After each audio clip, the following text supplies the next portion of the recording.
კანონით უკვე გათვალისწინებული არის ეს ბერკეტები, რაც შეიძლება იქნეს გამოყენებული, თუმცა კანონი არ განმარტავს თუ რა ჩაითვლება სრულყოფილ აუდიტორულ დოკუმენტად. ერთ-ერთი შემოთავაზება, რომელიც გააჩნია ექსპერტთა ჯგუფს და ქრისტიან-დემოკრატების მიერ ინიციირებულ პაკეტში არის, ეს გახლავთ ყველა ტელემაუწყებლის დავალდებულება, რომ მათ აწარმოონ ბუღალტერია საერთაშორისო ბუღალტრული სტანდარტების მიხედვით. ბატონმა ლევონმა ძალიან დიდხანს ისაუბრა იმაზე, თუ რა ფინანსური პრობლემების წინაშე დგას ტელე-ბიზნესი საქართველოში. შესაბამისად, საერთაშორისო ბუღალტერიის წესების დაცვით აუდიტის ჩატარება ბუნებრივია დაკავშირებულია ზედმეტ ფინანსურ ხარჯებთან. ჩვენ ახლა გადასაწყვეტი გვაწყობს ტელევიზიებს დავუწესოთ, განსაკუთრებით პატარა ტელევიზიებს, რომელთათვისაც ეს ფინანსური ხარჯი არის ძალიან მნიშვნელოვანი. სწორედ იმიტომ, რომ ჩვენ ვფიქრობთ, რომ ტელევიზიებს სახელმწიფომ არა დამატებითი ხარჯის გაწევის აუცილებლობა უნდა დააკისროს, არამედ პირიქით უნდა გაუმარტივოს ფინანსური მდგომარეობა. სწორედ ამიტომ იყო ჩვენს მიერ ინიციირებული ფინანსური ამნისტია, რომელმაც ძალიან დადებითი შედეგი გამოიღო განსაკუთრებით რეგიონულ მაუწყებლებზე, რომელიც კიდევ ერთხელ დაფიქსირდა სწორედ იმ შემთხვევაში, რომელიც გაიმართა. გასაგებია. ქალბატონმა რომ ჩამოაყალიბა რეგულაციის საკითხი, რომელიც შეესაბამება საერთაშორისო სტანდარტებს. ზედმეტი ხარჯი და ზედმეტი პრობლემები არ შემოქმნათ, თუნდაც ისეთ პატარა ტელეკომპანიებს როგორც მაესტრო ამაზე არ გიფიქრია? იცი რა არის, მე როგორც ვიცი, ისეთი პატარა ტელეკომპანია როგორც მაესტროა მზად არის. დიახ. მსგავსი ტიპის საერთაშორისო ბუღალტრული, ასე ვთქვათ, აღრიცხვით აწარმოოს. ყველაფერი და მზად არის იმ აუდიტორების მეშვეობით შეადგინოს თავისი წარადგინოს რეგულარულ კომისიაში დასკვნა, რომელსაც წინასწარ რეგულარულ კომისია შეადგენს. აქ საუბარია იმაზე, რომ ამ საკანონმდებლო ინიციატივაში წერია სასახად, რომ მარეგულირებელი კომისია გამოარჩევს 5 აუდიტორს, რომელსაც საერთაშორისო, ასე ვთქვათ, გამოცდილება აქვს და შესაბამისი საერთაშორისო სტანდარტებით აკეთებენ აუდიტორულ დასკვნას და ამ 5-დან ერთ-ერთთან მაუწყებელი ვალდებულია. ასეთი პატარა ტელეკომპანიას, როგორც არის მაესტრო, თანახმად და მე მიკურს სხვა ტელეკომპანიებთან დაკავშირებით რა პრობლემაა, მაგრამ ჩვენ ამას გთავაზობთ. მაგრამ არსებობს რეგიონული ტელევიზიებიც, რომელთაც შესაძლებლობები არ არის. შეიძლება დავამტკიცო, მე არ ლაპარაკობ იმაზე, რომ ჩვენ ეს ეხლა უნდა გავაკეთოთ მაესტროზე და რეგიონულ ტელევიზიებს, მე გეუბნებით, რომ ეს უნდა გავაკეთოთ ნაციონალური მაუწყებლებს უნდა მოთხოვოთ, რომ მათ განსხვავებით მათი რეკლამა არის დაახლოებით 50 ჯერ ძვირი, თუ მეტჯერა რომ ვიდრე მაესტროს რეკლამა და რეგიონული ტელევიზიების და ბუნებრივია მათ უნდა კეთილი ინებონ და ეს ფინანსური ნაკადები, რომ მათ ბაზრის 90% აღებული აქვს. ისინი ბაზარზე არიან მონოპოლისტები პრაქტიკულად, იმიტომ რომ მათ აერთიანებენ ისინი სარეკლამო, ასე ვთქვათ, ბიზნესს და ბაზარზე ვიღებ ბუნებრივი მონოპოლის 90%-იანი და ხა კეთილი ინებონ და შესაბამის დასკვნები. თქვათ მედია, თქვენ ესე კიდეთ ნაციონალურ მაუწყებელს აქვს დაფაროს გაცილებით დიდი ზონა. ნაციონალურ მაუწყებელს სწორედ ამის გამო რეკლამა ღირს 50 ჯერ ძვირი და ნაციონალურ მაუწყებლებს აქვთ ეს ეგრეთ წოდებული ტვინის გამორიცხვის ის ინსტრუმენტები, რომელსაც ის ძალიან კარგად იყენებს. ბუნებრივია რომ მათ იმედში რაც ამუშავდით ამ მეთოდებს. ჩვენ ქალბატონო ჩიორა საბედნიეროდ ვცდილობდით დაგვებალანსებინა ტვინის გამორიცხვის ის მეთოდები, რომელიც სხვა არხებზე იყო. და შესაბამისად ვაწვდით იმ ალტერნატიულ ინფორმაციას, რომელიც არსებობდა ნაციონალური დონეზე, როცა ორი ესეთი არხი არსებობს, როგორც მაშინ იყო. ტელეაუდიტორიას აქვს შესაძლებლობა ან გადართოს იქ, ან გადამოთოს აქ. ეხლა ამის შესაძლებლობა ქალბატონო ჩიორა არ არის. ეხლა არის მონოპოლია. ან ეხლა მიდის ეს ბაზარი არის ერთის ხელისუფალის ხელში და გაუჩინეთ მათ ალტერნატივა იყოს ნაციონალური მაუწყებელი, რომელსაც შეიძლება ალტერნატიული ინფორმაცია მიაწოდოს და კი ბატონო, აქ ლაპარაკი იმაზე, რომ ლოკალურად მაესტრო თბილისში საგაბელო არხებით, რომელსაც დაფარო აქვს მე-13 თბილისის რეალურად და მეტი ვერა, რომ კაბელით ყველა არ არის უზრუნველყოფილი, ვერ უწევს კონკურენციას ნაციონალურ მაუწყებელს, რომელსაც სხვა მიღების შესაძლებლობა აქვს, ტექნიკური შესაძლებლობა აქვს და ბუნებრივია, რომ მათ ამიტომ ვიღებთ, რომ მათი რეკლამა, მაესტროს რეკლამა არის დაახლოებით 50 ჯერ უფრო ნაკლები ფასის, ამიტომ გავუნებით, რომ კეთილი მინებოთ და ამ მაუწყებლებს უფრო მაღალი სტანდარტი დაუწესოთ ამ ეტაპზე და შეიძლება ეს სტანდარტი მერე გარკვეული პერიოდის მერე ყველაზე გავრცელდეს, მაშინ როცა სარეკლამო ბიზნესი იქნება უფრო მომძლავრებული და მონოპოლისტები ბუნებრივია ბაზარზე აღარ გვეყოლებიან, როგორც ახლა იქნება ახალი წლიდან ეს ბუნებრივად ჩამოყალიბებული სარეკლამო მონოპოლია. ამიტომ ჩვენი მიდგომა არის სწორედ ესეთი, რომ ნაციონალურ მაუწყებლებს უნდა მოთხოვოთ ეს სტანდარტი, საერთაშორისო აუდიტი, უნდა მოთხოვოთ ეს ბუღალტრული სისტემა და მიუხედავად იმისა, სასაცილო სწორედ ეს არის, რომ მაესტროს თქვენ იცავთ და მაესტრო ამბობს, რომ მე მზათავარ ეს ყველაფერი გავაკეთო. სასაცილო სიტუაცია არის ქალბატონი ჩიო რა და ამ დროს თქვა მაესტროთი აპელირებთ ამათ პრობლემა არ აქვს და ვისაც უნდა მოვთხოვოთ გეუნებით ვისაც მოვთხოვოთ და მოვთხოვოთ ერთ-ერთ იმათ ამიტომ დავამთავრებ ფაზას ქალბატონი ჩიო რა თქვენ რო ამბობთ რომ კანონში ყველაფერი კარგად რო ყოფილიყო და რო არ ყოფილიყო ის შავი ხვრელები რომელიც არსებობს მაშინ არ მივიღებდით ისეთ ტიპის დასკვნას ამ კანონში შავი ხვრელები არსებობს ამ კანონში არსებობს შავი ხვრელი წინამდე შემთხვევაში ჩვენ ისეთ დასკვნას აუდიტორის როგორიც იყო ერთ-ერთ ტელეკომპანიასთან დაკავშირებით, გვალს და სახელს არ დავასახელი, კორპორატიულობის თავმჯდომარის არ იყოს, ხო? ეწერა რომ ამ ტელეკომპანიას აქვს ყველაფერი გასული წლის 2009 წლის, ასე ვთქვათ, ანგარიშის მი ყველაფერი აქვს კარგად. და ეს არის მთელი დასკვნა. და მარეგულირ კომისიას რასაც იყო და თუ მარეგულირ კომისია არ იყენებს შესაბამის ბერკეტებს და არ თხოვს დამატებით ინფორმაციას, მოდი მაშინ კანონში ჩავწეროთ ეს ყველაფერი, რომ ხვალ თქვენ ამბობთ რომ დღეს რაღაც შემადგენლობაა კომისიის თავმჯდომარეა და რაღაცაა და შესაბამისად დღეს შეიძლება ვიღაცა მოვიდეს და გვიპატაკოს რომ აი მე ეს გავაკეთე, მაგრამ ხვალ მოვალ წელს გააკეთებს ამას? რო არ გააკეთოს? ანუ კანონში ეს ბუნებრივია უნდა ეწეროს და უნდა ეწეროს არა მარტო ეს, არამედ უნდა ეწეროს ისეც რომ წარმომავლობა ფულის ასევე უნდა იყოს ძალიან გამჭვირვალე და ასევე პირდაპირ გეტყვით რაც არის მოთხოვნა რომ ფინანსური და ქონებრივი დეკლარაცია უნდა შეავსოს ფლობელმა მას აქვს ძალიან მარტივი მას შეუძლია გაყიდოს კარტოფილი რომელზეც არავინ არ მოსწონს ქონებრივ დეკლარაციას და ფინანსურს და ეს საჯარო არ იქნება მაგრამ მას შეუძლია ტელებიზნესში აწარმოოს ეს თქვათ ეს ბიზნესი მაგრამ აქ უნდა იცოდოს რა მოსთხოვენ ამ შესაბამისად ესე იგი მის ქონებრივის წარმომავლობისა და ფულის წარმომავლობის შესაბამისად გაყიდული კარტოფილის შესაბამის იმ თანხას ქალბატონ ჩიო რა თქვენ ზრუნავთ პატარა მედიაზე მაგრამ მცირე ზომის მედია საშუალებებზე მაგრამ მცირე ზომის მედია საშუალებები მზად ვართ იმ შემთხვევაში იმ წინადადებისთვის რომელზედაც ბუნებრივად არის ჩიო რა დაყოფილი და მე ისეთი კარგი უკაცრავად თუ შეიძლება ქალბატონ ჩიო რა საზრს მოვისმენთ უკაცრავად პირველ რიგში კითხვა ბატონ ლევანთან თქვენ იცით რამდენი სამაუწყებლო ლიცენზია არის გაცემული ტელესფეროში საქართველოში როდესაც თქვენ ასახელებთ მაესტროს როგორც მაგალითს მცირე კომპანიისა. მაესტრო არის მე გეტყვით რომ ბოლო 2-3 წელიწადში არც ერთი. მაესტრო არის 1.57 მაუწყებელს შორის, რომელზეც რამდენი ამ 57-დან ბოლო 3 წელიწადში რამდენი?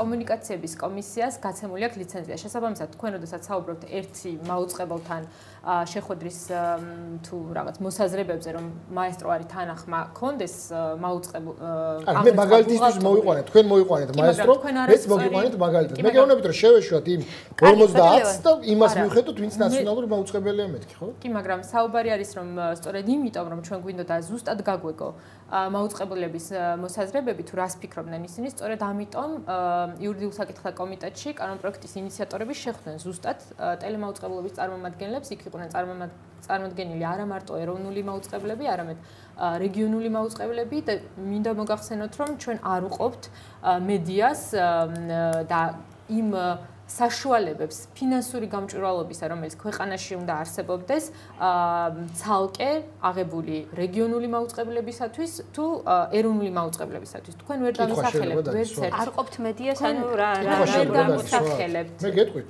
მე საუბრობთ, სულ მაცილებს დავასრულებ და მე დამისვით კითხვა. თქვენ ვერ დამისახელებთ ვერც ერთ კანონმდებლობას, ჩვენ, როდესაც სწორედ ამ კანონპროექტზე ვმუშაობდით, შევისწავლეთ როგორც ევროპის ქვეყნების, ასევე ამერიკის შეერთებული შტატების და ამერიკის შეერთებული შტატების კონკრეტულად USAID-ის დახმარებით, ასევე ჩვენ ხელი მიგვიწყდა სხვა ქვეყნების კანონმდებლობაზეც, არა მარტო ევროპისა და ამერიკის შეერთებული შტატების, არამედ სხვა ქვეყნების კანონმდებლობაზე და ვერცად ვერ დამისახელებთ ისეთ საკანონმდებლო ნორმას, რომელიც განსხვავებულ გამჭვირვალობის გარანტიებს ადგენდეს ეროვნული და არაეროვნული მაუწყებლებისათვის. ჩვენ ვალდებული ვართ თანაბრად მოვითხოვოთ როგორც ფლობელობის შესახებ ინფორმაციის გამჭვირვალობა, ასევე ფინანსური გამჭვირვალობა თანაბრად რეგიონულ მაუწყებლებზე და ეროვნულ მაუწყებლებზე. ამგვარი დისკრიმინაციის განხორციელება შეიძლება თქვენ ამ კონკრეტულ შემთხვევაში მომხრე ხართ მის განხორციელების, მაგრამ სწორედ პასუხისმგებლობა ასეთი დისკრიმინაციის, რა თქმა უნდა, დისკრიმინაცია არის, როდესაც გადაწყვეტილება იღება მიზანი არის სწორედ მაუწყებლობის ერთის მხრივ ფლობელთა და მეორეს მხრივ დამფინანსებელთა გამჭვირვალობის უზრუნველყოფა. ეს მხოლოდ მხოლოდ ფინანსურ საკითხებს უკავშირდება ქალბატონი ჩიო როცა დისკრიმინაციაზე საუბრობ და როცა დამოკიდებულებას ხელისუფლების მხრიდან, იმიტომ რომ ჩვენ ხელისუფლების პირველი პირების განცხადებები ხშირად მოგვისმენია მედიის დაყოფასთან დაკავშირებით.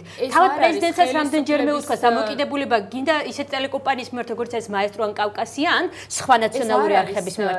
არ ითვლება ეს დისკრიმინაცია? ეს არ არის ბუნებრივი არის ჩვენი განხილვის თემა. ბუნებრივია მე ერთ სიფრთხეზე ვერ დავაყენებ იმედს, სადაც ბატონი ლევანის მოღვაწეობდა და რომელიც პირდაპირ იმ იმედს, რომელიც მოუწოდებდა საზოგადოებას გამოსვლის და ხელისუფლების დამხობისაკენ, როდესაც აცხადებდა რომ სამებაში ბომბები უნდა დაეშინათ სამებისთვის და ეს ნამდვილად წარმოადგენდა იმ კონკრეტული ესკალირებული კომიკური ფილმების პათოსით ითვალისწინებთ თუ ეს ნამდვილად წარმოადგენდა იმ კონკრეტულ შემთხვევას, როდესაც მედიამ გადააჭარბა აბსოლუტურად ყველა საკანონმდებლო ჩარჩოს, ასევე ვერანაირად ვერ მოვიხსენიებ. და ამისთვის მიიღო ხელისუფლება გადაწყვეტილება, ესე ვთქვათ, და დაეხურა ტელეკომპანიები.